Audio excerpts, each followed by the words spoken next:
Hello guys, good afternoon, welcome to my vlog. Anyway, I'm here in Arwada Mall eating lunch while waiting for my friend. I'm hungry now. Every Saturday our fellowship meeting is here. This is our meeting place.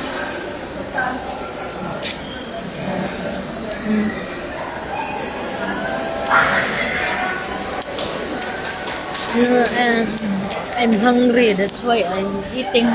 I want hot soup. This is the ramen and lemonade.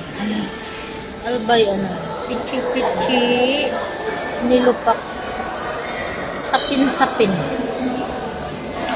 That's our snack before start our meeting. I just contribute something for our snack.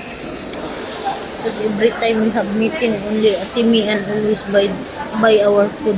That's why now I contribute something.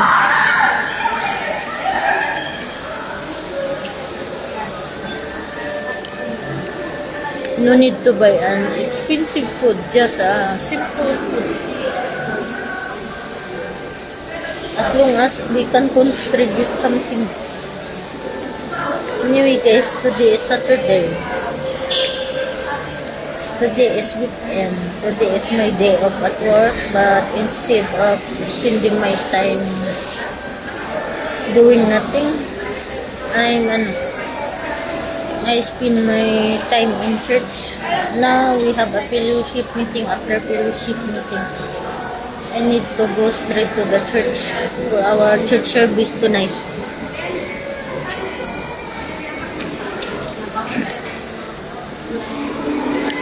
If the weather is not hot, every Saturday morning, I went to go walking beside the beach in Cornish Beach, Abu Dhabi. But now because very hot, since April, I won't be able to go walking beside the beach. I just stay at home and then watching movie before going out, because our fellowship meeting is 3:30 to 5:30 here in this area, Alwada Extension. Anyway guys, today is Saturday. It's weekend. Happy weekend everyone. Enjoy. If you like my video, don't forget to click like, heart, leave a comment, suggestion, and a question. Pwede po subscribe. Thank you very much. Bye.